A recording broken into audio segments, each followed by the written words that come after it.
আশা করি সবাই ভালো আছে। তো লাস্ট ভিডিওতে আমরা যেটা দেখছিলাম সেটা হলো মিনিমাল এপিআই তে কিভাবে আমরা আইডেন্টিটি অথেন্টিকেশন এড করতে পারি, যেটা হলো জিডব্লিউটি অ্যাক্সেস টোকেনের থ্রুতে অ্যাক্সেস করা যাবে। তো আজকের ভিডিওতে আমরা দেখবো কিভাবে টোকেনের সাথে আমরা রিফ্রেশ টোকেন ইউজ করতে পারি। তো রিফ্রেশ টোকেন কি অ্যাকচুয়ালি, বা কেন ইউজ করবো? তো প্রথমত হলো যে অ্যাক্সেস টোকেন, যেটা এটাকে অ্যাকচুয়ালি বলা হয় শর্ট লিভড টোকেন, মানে এটার লাইফ স্প্যানটা অনেক কম।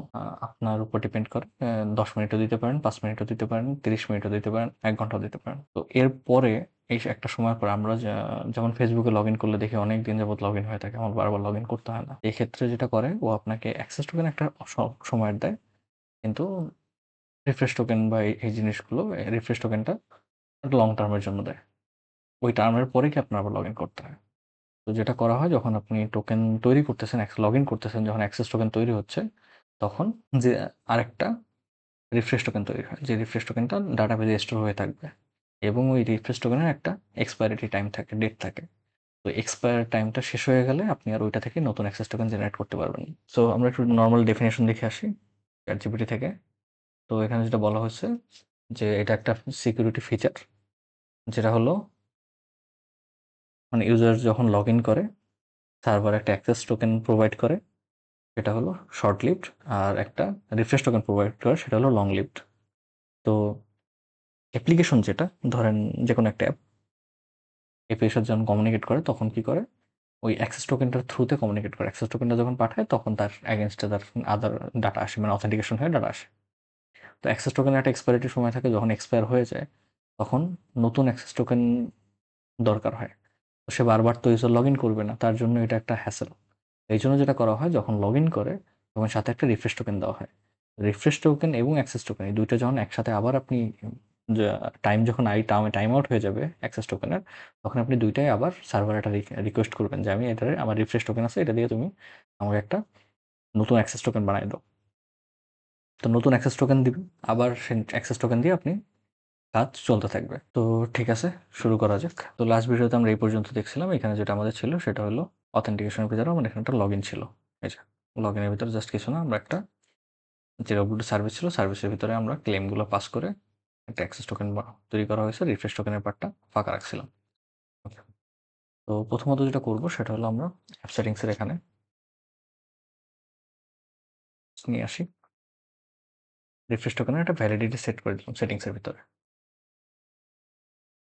ধরে নিলাম 7 দিন, মানে 7 দিন পর্যন্ত ওই একটা রিফ্রেশ টোকেন দিয়ে অ্যাক্সেস টোকেন বানায় তৈরি করে নেওয়া যাবে। আর এইটাকে এখনের জন্য এক মিনিট করে দিলাম, কারণ আমরা এখন টেস্ট করব যে 1 মিনিট পর এক্সপায়ার হয়ে যাচ্ছে কিনা। এক গেল। এরপরে যেটা করব সেটা হলো, আমার অ্যাপ্লিকেশন ইউজার আছে, তো আমি যেহেতু ডাটাবেজে রিফ্রেশ টোকেনটা স্টোর করব, তো ডাটাবেজে রিফ্রেশ টোকেন স্টোর করার জন্য আমি ইউজার টেবিলেই দুইটা কলাম বাড়াই নিলাম। কলাম দুটো হলো রিফ্রেশ টোকেন। তো রিফ্রেশ টোকেন একটা স্ট্রিং রাখতেছি, আর একটা হলো এক্সপায়ারিটি ডেট টাইম যেটা। তো এটা করা হয়ে গেছে, এখন আমার একটা মাইগ্রেশন দিতে হবে। মাইগ্রেশন দিলাম, ডাটাবেসটা আপডেট করে দিব। ঠিক আছে। তো আমাদের একটা ডাটাবেস আপডেট হয়ে গেল। তো নেক্সট আমরা যেটা করব সেটা হলো, আহ, প্রথমত আমরা এখানে যখন আমি লগ ইন করতেছি, লগ ইন করার সময় কি বলছি, যে লগ ইন করার সময় আমরা একটা রিফ্রেশ টোকেনও পাশাপাশি জেনারেট করব। তার জন্য কি দরকার আমাদের, এটা হলো প্রথমত যেটা করতে হবে সেটা হলো, আমি এখানে আর একটা ক্লেম টাইপ বাড়াবো, যেটা হলো কোডগুলো আমি কপি পেস্ট করে দিচ্ছি। ক্লেম টাইপ বাড়ালাম, যেটা হলো আমি এই কারণে ইউজার নেম থেকে আমি ইউজার গেট করব পরে। আচ্ছা, এখানে আমি রিফ্রেশ টোকেনের জন্য যা যা আমার দরকার, একটা রিফ্রেশ টোকেন ইয়ে করার জন্য, এই পার্টটুকু আমি নিয়ে আসি। ধরে নিলাম এইটুকু আমার দরকার। তো এখানে এখন যেটা হচ্ছে সেটা হলো, এখানে আমার কনফিগারেশনটা পাস করা নাই সার্ভিস এরিয়াতে। তো এখানে আমি কনফিগারেশনটা পাস করে দিই। I configuration, configuration. এখন এখানে আমার দুইটা কি বলে, রিফ্রেশ টোকেন তৈরি করার জন্য যে মেথডটা দরকার, এই মেথডটা সার্ভিসের ভিতরে আমরা তৈরি করবো, জিডব্লিউটি টোকেন সার্ভিস। জিডব্লিউটি টোকেন সার্ভিসে যাই, যাওয়ার পরে এখানে আমরা প্রথমত হলো আমরা একটা রিফ্রেশ টোকেন তৈরি করলাম। রিফ্রেশ টোকেন তৈরি করার জন্য জাস্ট সিম্পল। আর এখানে একটা এই মেথডটা পরে ব্যবহার করা দেখাবো। কেন এটা ব্যবহার করতেছি বা কিছু কেন ব্যবহার করতেছি।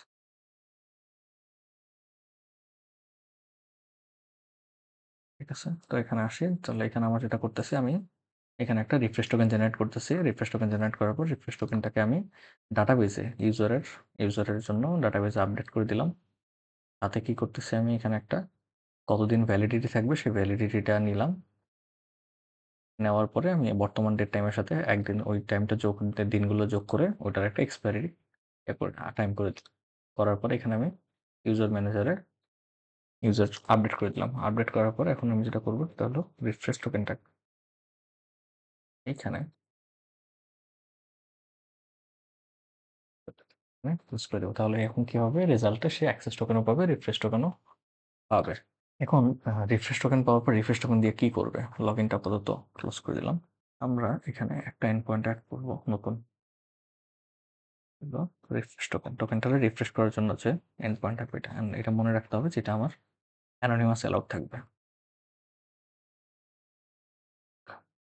টেস্ট করলাম, কোডটা এক্সপ্লেন করে দিচ্ছি। তো রিফ্রেশ টোকেন দেওয়া আছে এবং এখানে আমি কি করতেছি একটা টোকেন মডেল করতেছি, মানে ওই রেসপন্সে যেটা পাইতেছি সেম জিনিসটাই এখানে দিচ্ছি। দেওয়ার পরে কনফিগারেশন আসার পরে আমি কি করতেছি, নাল চেক করা হচ্ছে। বাকি যে এখানে যেটা করা হচ্ছে ওই যে অ্যাক্সেস টোকেনের ভিতরে যে ক্লেমগুলো আমি পাঠাইতেছিলাম ক্লেমগুলো আমি আবার ওই অ্যাক্সেস টোকেনটা থেকে রিট্রিভ করতেছি। রিট্রিভ করার পর যদি ক্লেম থাকে তাহলে আমি সামনে আগাতে দেবো, আদারওয়াইজ আটকাই দিচ্ছি। এরপর আমি ক্লেমের ভিতর থেকে ওই ইউজার নেমটা অ্যাড করছিলাম একটু আগে। এইখানে এই যে ওইটাকে ক্লেমের ভিতরে ক্লেম থেকে এটাকে খুঁজে বের করতেছি, এই যে আইডেন্টিটি ডট নেম। এটা দিয়ে আমি ইউজারটাকে খুঁজে বের করতেছি কোন ইউজার রিফ্রেশ টোকেন চাচ্ছে। তারপরে ওই ইউজারের যে রিফ্রেশ টোকেন আছে বর্তমানে ডাটাবেজে ওইটার সাথে এটা মিলে কিনা এটা ম্যাচ করে দেন আমি, যদি ম্যাচ না হয় বা টাইম এক্সপায়ার হয়ে যায় তাহলে আমি তো রিটার্ন করতেছি যে ইনভ্যালিড অ্যাক্সেস টোকেন আর রিফ্রেশ টোকেন। তাহলে সে আবার নতুন লগ ইন করতে হবে। আদারওয়াইজ এখান থেকে আমি একটা নতুন অ্যাক্সেস টোকেন জেনারেট করতেছি ওই ক্লেমগুলো দিয়েই। আর একটা রিফ্রেশ টোকেন আরও একটা নতুন রিফ্রেশ টোকেন জেনারেট করে দিচ্ছি। ওই রিফ্রেশ টোকেনটা আমি ইউজারের ডাটাবেসে আপডেট করে দিচ্ছি। আপডেট করে দেওয়ার পর রিটার্নে অ্যাক্সেস টোকেন আর রিফ্রেশ টোকেন রিটার্ন করতেছে। হয়ে গেল। তো আমরা এখন দেখি যে টোটাল কাজটা কিভাবে হবে। আগে একটা ছোট্ট কাজ আছে, সেটা হলো এটাকে আমি অথরাইজেশন রিকোয়ার করে দিলাম এবং যেহেতু কিছু কিছু মেথড আমার এখানে রিকোয়ার্ড থাকবে এই কারণে এখানে allow anonymous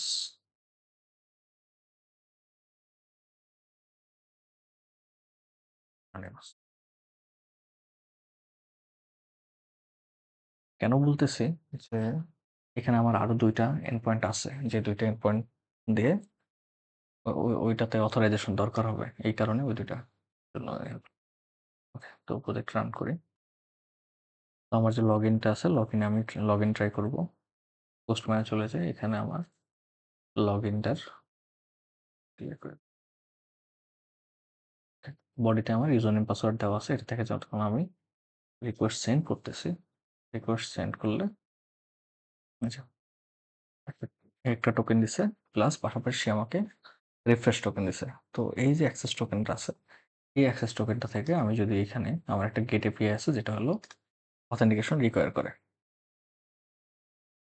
তো টাকাতে অ্যাক্সেস টোকেন দিয়ে ক্লিয়ার করে নি। ওকে, তো আমি যদি এখানে পাস করে সেন্ড করে আমি ডাটা পাচ্ছি। এখন কত 1:43 বাজতেছে।